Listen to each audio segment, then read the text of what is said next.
This week on Winchester's Deadly Passion, we're taking a step back on some of the most memorable hunts that I've ever had. First up, we're heading to Africa.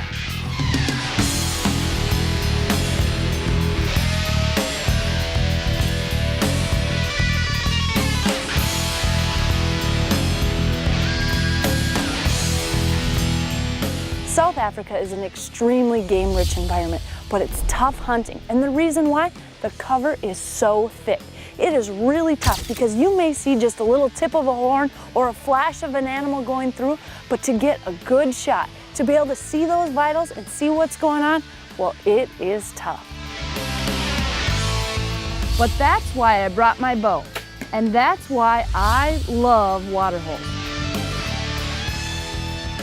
After shooting my first impala the night before and having countless other animals parade around in front of the camera, we decided to head back to our little slice of heaven and see what else Africa had in store. We had been seeing a ton of impala, and finally we had a group of kudu coming in. A few cows coming in and a huge bull. It looked big to me behind them, and they were coming up to the water, and just as he got right to the edge, they all decided to scatter and get out of it. Now I have no idea why they didn't drink, but it was so close, and I felt like, well, the water hole might be a good chance for a kudu. The trick to a water hole is setting up in an area where the animals are comfortable. Well, we had the perfect setup. They had a blind that had been built a long time before we had got here. In fact, it was all cement and rock and the perfect setup. We would have a dark area to shoot from, and the animals were completely comfortable with it. Not much later, we had a little bit smaller bull come in and actually drink. Now this was super tempting. I got to full draw trying to decide, is this the bull that I want? And I'd been hearing so many stories of big bulls, and let's face it, the one that was just there earlier, well, he hadn't left my mind yet. So I decided to let down and just let this bull walk. He was beautiful, but he'd probably be even bigger in about a year or two, and I knew there were some absolute giants in the area.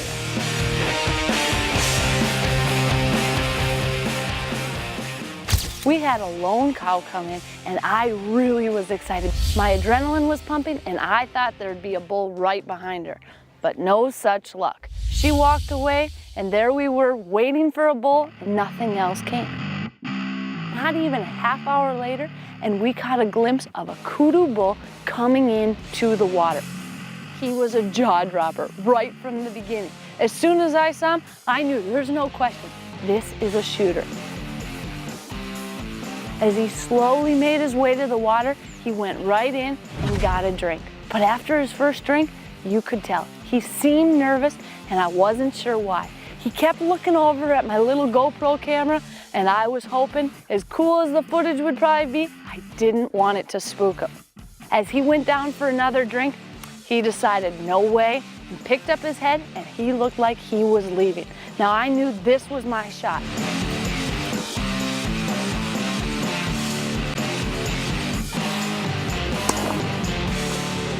I got to full draw, waited for the shot, he was broadside, and I placed it right in the area I needed to hit. I've got very good penetration right behind the shoulder where I needed it to be, but this is a huge African animal, so you want to make sure to give it some time. What an absolutely beautiful animal. Check out the size of this rack. This is by far the biggest kudu I have ever seen, not to mention I got him with a bow. To me, there is nothing better than having an animal this size come in close. We're talking inside 20 yards. Check out this. Beautiful tips, just thick bases all the way through. An absolute beauty. As far as I'm concerned in Africa, a kudu is the best animal out here, and I couldn't be more proud than to have taken him with the bow. Plus the fact he's an absolute giant.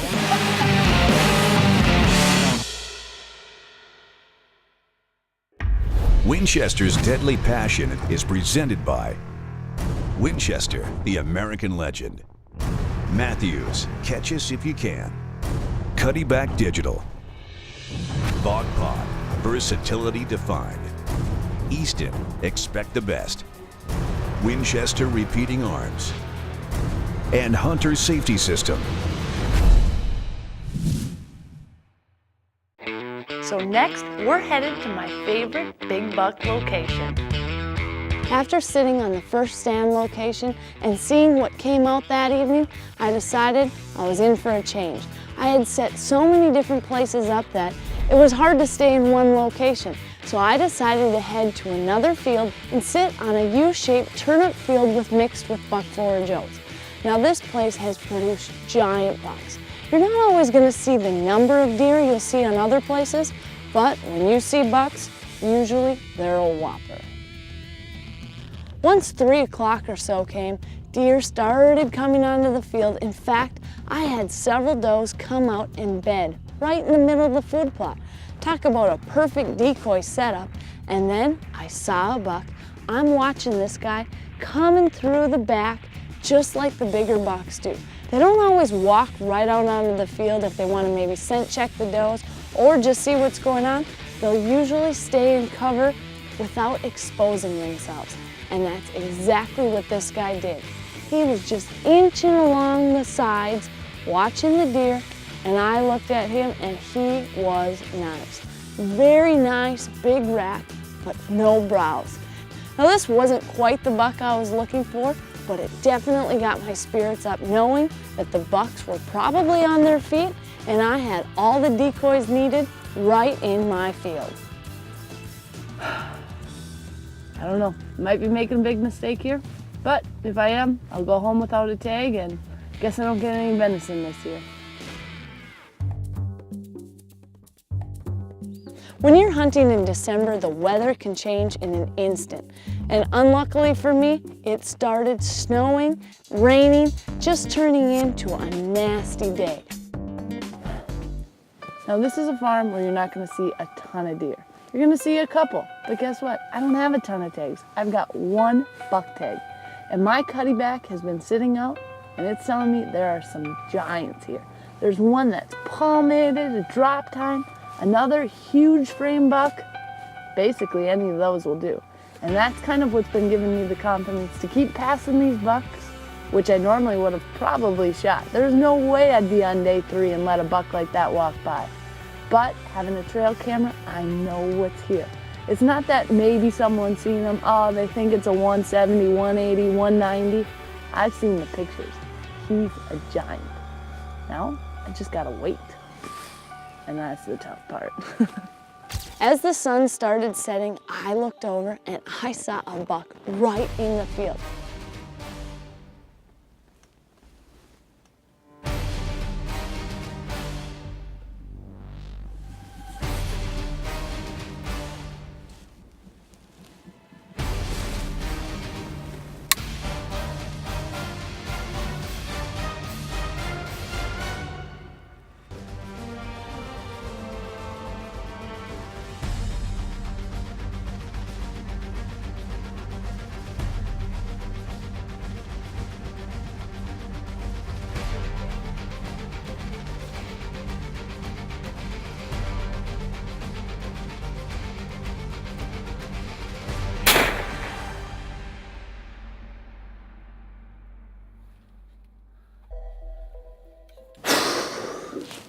That was so cool. It's almost at the end of shooting light. Any other producer in the world would have probably said, no goat, you're not shooting. But lucky for me, I'm on my own on this one. That is one beautiful buck. Wow, not only is this an absolute beautiful buck, I filmed the whole hunt myself. This is not one you pass. This guy came into turnips about 10 minutes from dark, and he's just got all points. This is what deer hunting's all about, waiting for the buck you've been looking for. Something like this, no one in their right mind could pass this guy. He's coming home in my truck. Wow. Well, this big boy was definitely worth the wait. Scoring 174 inches, this buck was a true trophy. And the thing is, I had just a wonderful hunt all the way leading up to it. I saw a ton of great bucks. Even if I didn't end up with a deer, I would have been happy. But a buck like this, well, now my answer is simple when people ask where my favorite whitetail hunting destination in the country is. Golden Triangle Whitetails in West Central Illinois. Can you blame me? At this one place, I've been lucky enough to take a 202-inch buck with my bow after a pack of coyotes chased an entire field of deer to me. A 174-inch whitetail with my muzzleloader on this late season hunt. A 164 with my shotgun after I filmed them for nearly 9 minutes earlier in the season just outside of bow range, and a couple other beautiful bucks along the way as well. This is proof that if you're willing to put in the time scouting, hunting, planting food plots, and you find quality hunting land, the sky's the limit when it comes to big bucks in Illinois. Winchester's Deadly Passion is presented by Swarovski Optic, North American Hunting Club, Rage Broadheads, Golden Triangle Whitetail, Can-Am ATVs and side-by-side vehicles, Scent Killer Gold with Hunt Dry technology. Apply it, dry it, and go hunt. And M&P, Advanced by Design. Closed captioning is brought to you by the 4-in-1 Woodsman from Zippo Outdoor.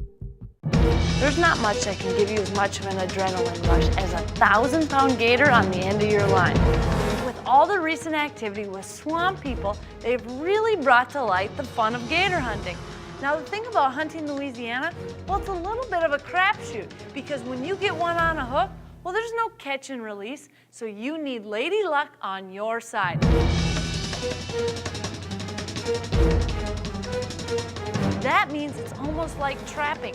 You have to have your bait set up just perfect. You take old, rotten, stinking chicken and you bring it out and hook it on a line. And there's a lot that goes into it. Where you place it, how high above the water. If your bait drops down too close to the water, gators don't want it. Now that we got the chicken all set, we're gonna try something completely different for gator hunting. We're gonna sit in a tree stand way up in the tree, and that way we can come and see these gators as they come hit this bait. I've got a cutty back set up to try to get them as it happens, and well, this is gonna be something totally different. The biggest thing is, don't drop anything out of the tree stand because it's gonna hit water and you're not getting it back. That includes me. I don't wanna fall in and be the next gator bait.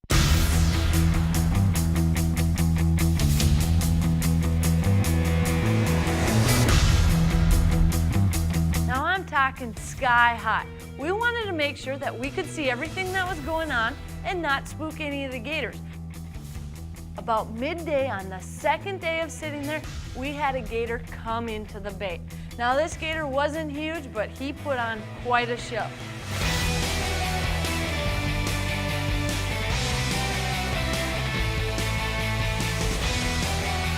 So I'm pretty sure this gator ended up burning up all his energy. He was absolutely fun to watch.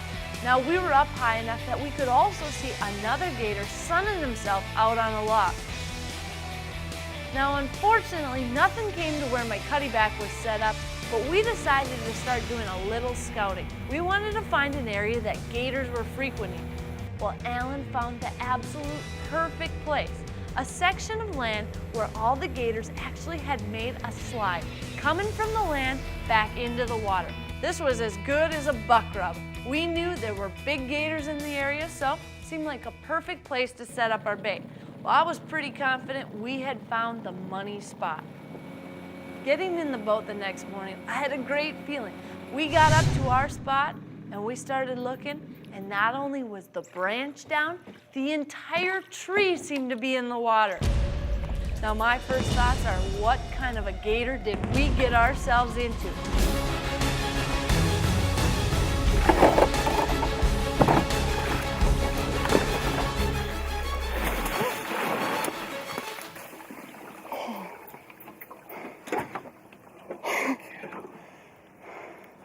That's a monster.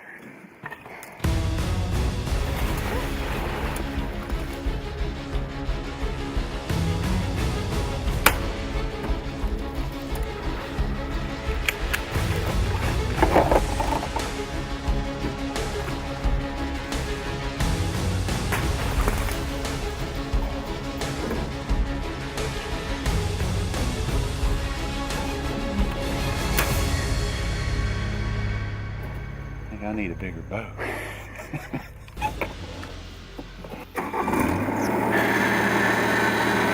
So we called in a little backup. And as he pulled this gator out of the water, I just stood there in awe. I could hardly believe it. This gator was truly bigger than our boat. This is one gator that you would never believe was living in this little area. A gator like this, well, he could probably eat me in about 1 to 2 bites. So the gator slam was finally complete. 11-5. 11-5. I had my big gator with a bow, one with the rifle, and now I had a beautiful gator with the hook. I've had a ton of great people helping me along the way on all these gator hunts, and if it wasn't for all their hard work, well, I probably wouldn't have been as lucky as I was, but you know what? I'll take a little luck on my side any day. This was one of the most fun hunts, and it is pretty intense when you pull up on that tree and see that big old mouth under there and knowing that you have got a huge gator on the line. In fact, this guy, he could have got in our boat at any second. Talk about super intense hunting, and you don't have a very big area to shoot, so things can get pretty crazy, but a giant gator in the end, and we have got a lot of gator meat on this guy. It's not every day you get to travel to such a beautiful place as New Zealand. And it's not every day you get to take a world record stay either. But this is not every day.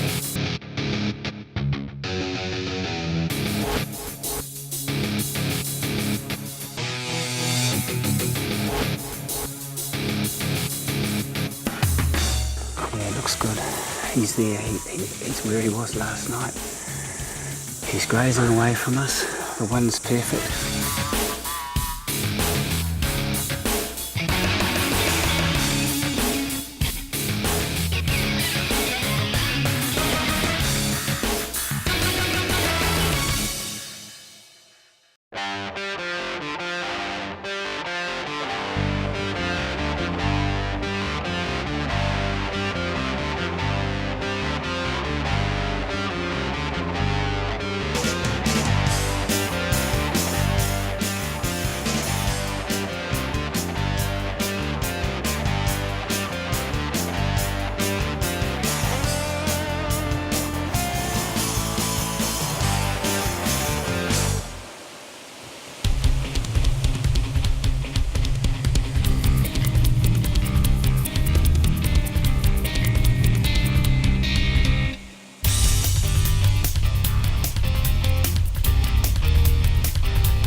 He went down at about 100 yards, but this is one huge stag. See the blood coming out of him when he went down there and he dropped. I thought, yeah, he's history, and he's rolled over. He's gone. He's probably gone only 120 yards, 110 yards, if that. Hey, you told me I'm gonna need suntan lotion in New I Zealand. know, I don't know what kind of person you think I am, but I'm freezing. Hey, I thought you were from Minnesota. I thought you could handle a cold. Oh my goodness. I have never, ever, much less seen anything this big and shot it with my bow. Oh my goodness. Look at this. Look at that. A forked basil snag. Oh, he's just beautiful. He's just perfect. He's got a kicker coming off the side. He's got what looks like sort of a dropper coming off the back of there. Wow. This is awesome. Thank you so much, BJ. First time ever to New Zealand, and BJ has been treating us wonderful. We're out here with ample hunting, and this is an absolute gorgeous stag. My first stag ever. We got to spot and stalk it with a bow. And you guys not only have just a beautiful place, but absolutely beautiful animals. Scoring 474 at the time of this filming, this stag makes Melissa the new world record holder for biggest stag ever with a bow for a woman.